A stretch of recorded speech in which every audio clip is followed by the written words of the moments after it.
Messieurs, bonsoir et bienvenue dans cette nouvelle de dernière heure. Le président de la République, Idriss Déby Itno, et la première dame, Hinda Déby Itno, se trouvent depuis cet après-midi dans la capitale éthiopienne, Addis Abeba. Le chef de l'État prendra part ce samedi aux travaux de la 19e session de la conférence des chefs d'État de l'Union africaine qui seront dominés par l'élection du président de la Commission de l'Union et les crises qui secouent l'Afrique. En marge du sommet, d'autres activités du chef de l'État sont prévues. Ibrahim Adamamat. Le président de la République, Idriss Déby Itno, et la première dame, Hinda Déby Itno, sont arrivés dans la capitale éthiopienne à 16h, heure de N'Djamena, 18h, heure locale. Le couple présidentiel a été accueilli par le ministre des Transports éthiopien, Direriba Kouma, en présence de l'ambassadeur du Tchad à Addis Abeba, Mohamed Zen Sherif, et le personnel de l'ambassade. À Addis Abeba, le président de la République, Idriss Déby Itno, prendra part ce samedi aux travaux de la 19e session de la conférence des chefs d'État de l'Union africaine. Cette 19e session sera dominée une nouvelle fois par l'élection du président de la Commission de l'Union africaine. Comme en janvier dernier, Jean Ping et la ministre sud-africaine de l'Intérieur, Nkosazana Dlamini Zuma, vont se disputer le poste. Au premier round, au début de l'année, aucun des deux candidats n'a pu obtenir la majorité requise des tiers pour être élu, bien que Jean Ping est arrivé en tête. Le pays de la SADC eut recours à la minorité de blocage pour empêcher les Gabonais de rempiler. 7 mois après, l'on risque encore de connaître un match épique entre les deux prétendants. Et c'est là, malgré les efforts du panel de 8 chefs d'État mandatés par la conférence des chefs d'État de l'Union africaine pour trouver un compromis. Le 19e sommet s'annonce donc houleux. Selon des informations recoupées au siège de l'Union africaine, chaque candidat compte sur des soutiens précis et de lobby. La Sud-Africaine serait soutenue par tous les pays de la SADC et certains pays de l'Afrique de l'Est. Le Gabonais Jean Ping pourrait compter sur le soutien des pays de la CEMAC, de la CEDEAO, de certains pays de l'Afrique du Nord ainsi que de la Libye. Le scénario de blocage est encore redouté par le chef d'État. C'est pourquoi Idriss Déby Itno et ses pairs du comité de 8 chefs d'État tiendront une rencontre en marge des travaux du 19e sommet pour trouver un modus vivendi et sortir de cette impasse. Outre la question de l'élection du président de la Commission, les chefs d'État seront très occupés également entre la situation préoccupante au Mali et en République démocratique du Congo, la crise entre les deux Soudans, le froid diplomatique entre la RDC et le Rwanda, sans oublier le processus de pacification de la Somalie. À Addis Abeba, l'agenda du chef de l'État Idriss Déby Itno sera très chargé. En dehors des audiences qui seront certainement prévues, il assistera à un forum sur le financement innovant sur le paludisme, la tuberculose et les VIH-Sida. La première dame, pour sa part, présidera les travaux de la 11e session extraordinaire de l'Assemblée générale de l'Organisation des premières dames d'Afrique de lutte contre le sida en tant que vice-présidente de l'organisation. Ibrahim Adam Mamat. Le Premier ministre Emmanuel Adingar a fait une communication ce matin. Le chef du gouvernement en appelle à la responsabilité sociale des journalistes de la presse nationale qui sont enclins ces derniers temps à des dérapages. Emmanuel Adingar demande aux hommes de médias d'être au-dessus de la mêlée afin de préserver les acquis démocratiques. Un extrait. Mesdames et messieurs les journalistes, quand on placarde les photos de hautes personnalités, notamment les membres du gouvernement et leurs proches, dans le seul dessein de les salir et de les fragiliser dans l'accomplissement de leur mission au service du peuple et de la nation. Quand on érige les insultes, les injures, les calomnies, les ragots de bas étage en principe journalistique et en vecteur de communication politique, il y a péril en la demeure tchadienne. Il y a menace sur la cohésion nationale.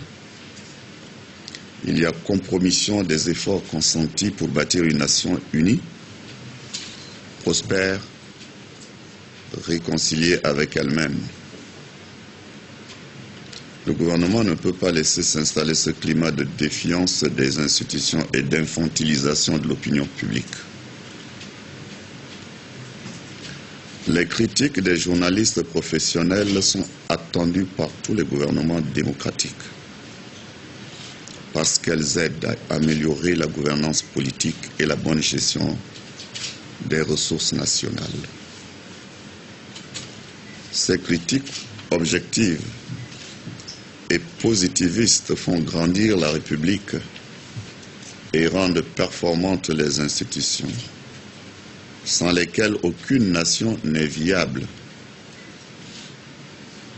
Les attaques personnelles, les atteintes intolérables à l'honneur, à l'intimité, à la dignité des personnalités publiques fragilisent les institutions qu'elles incarnent et les représentent. Plus grave, on ne vilipende pas seulement ces personnalités publiques, on s'en prend à leur famille, à leur village, à leur région, si ce n'est aussi à leur foi religieuse. Des communautés entières sont vouées aux gémonies, désignées à la vindicte publique et à la déconsidération sociale. Où est donc la République? Sommes-nous dans une jungle où personne ne respecte personne?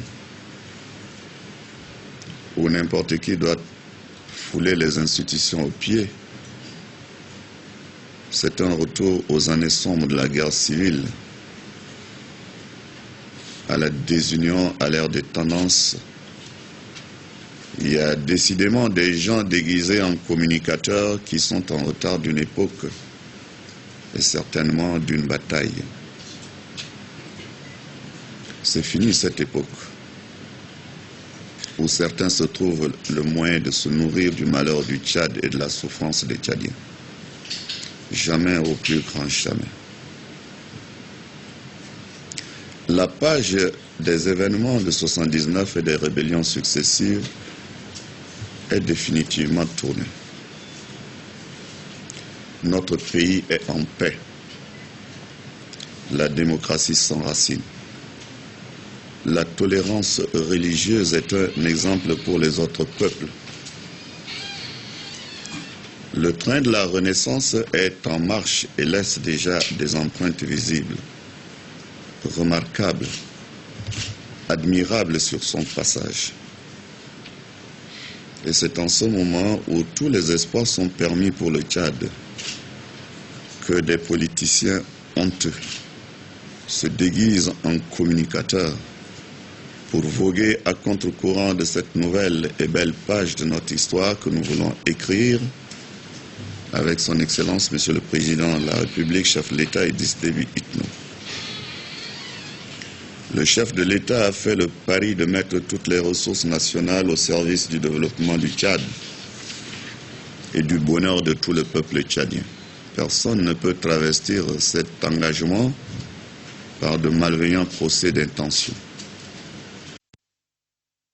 Le chef du gouvernement, qui n'a pas négligé le rôle de la presse dans l'édification, l'exhorte à être le ciment de la cohésion sociale.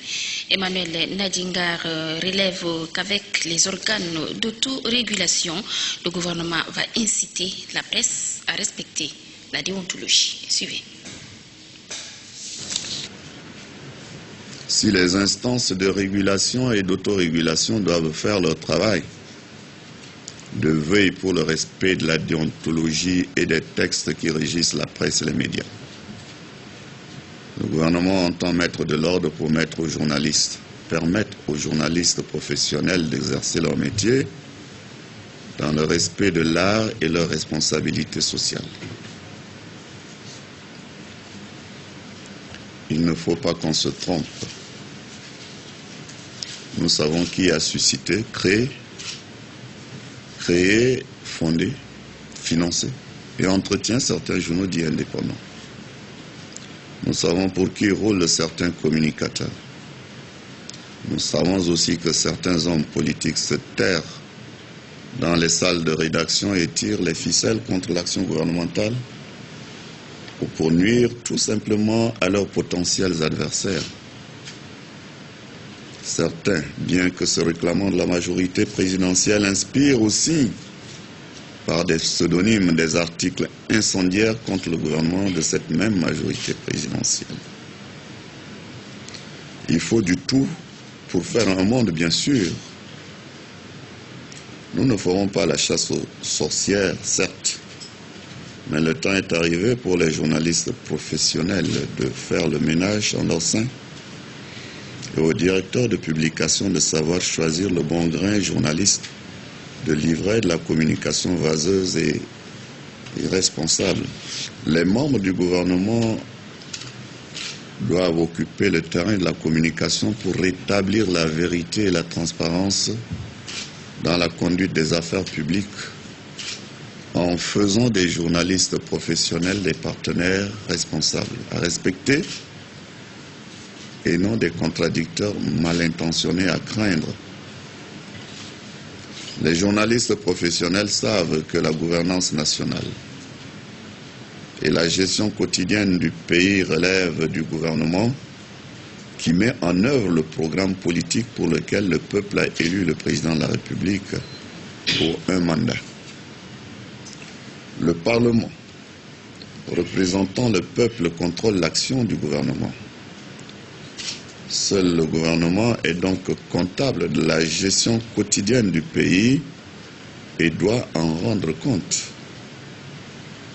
C'est simple de situer le rôle et les prérogatives de chaque institution pour connaître à qui s'adresser, pour mieux rendre compte des événements, d'en interpréter les tenants et aboutissants à travers reportages, commentaires, analyses éditoriaux et billets. Cet effort n'est jamais fait par les communicateurs qui, comme dans le cas des rumeurs d'un coup d'État qui circulent ces derniers temps, s'empressent de mettre en cause sans aucune preuve des compatriotes qui ont simplement le tort d'être de la même région ou de la même famille que le chef de l'État.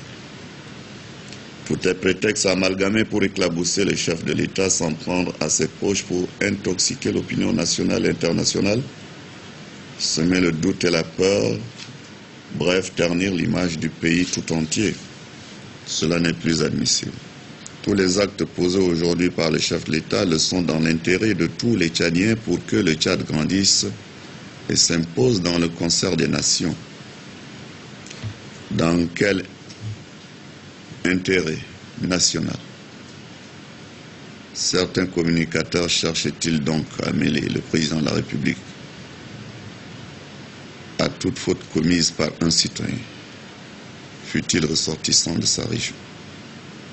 Les journalistes professionnels ne doivent pas se prêter à ce jeu d'amalgame et de mesquinerie qui ne les grandira jamais, bien au contraire.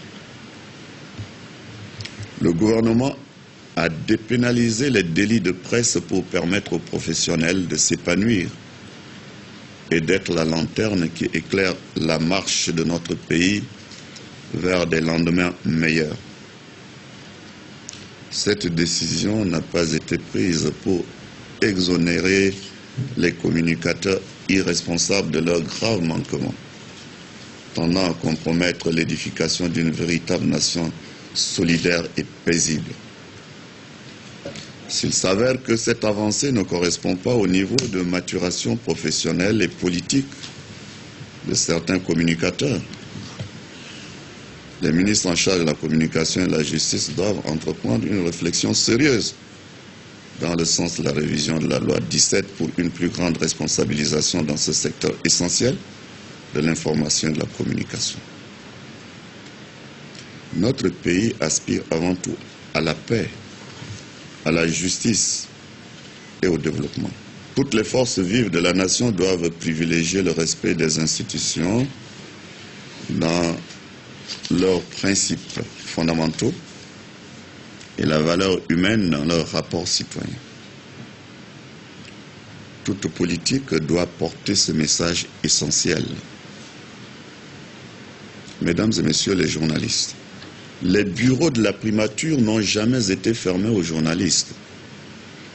Ils resteront ouverts pour les vrais professionnels. Il doit en être ainsi de toutes les administrations du pays. La balle est dans votre camp. Il faut considérer cette communication comme une alerte pour que les acquis dans les domaines de la paix,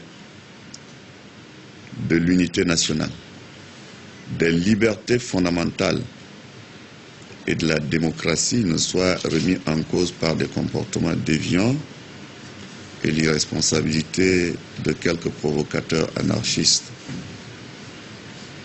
Voilà, c'était là la communication du Premier ministre ce matin à l'endroit de la presse nationale. Mesdames, Messieurs, c'est la fin de cette édition. Merci de l'avoir suivi. Passez une excellente nuit et à demain.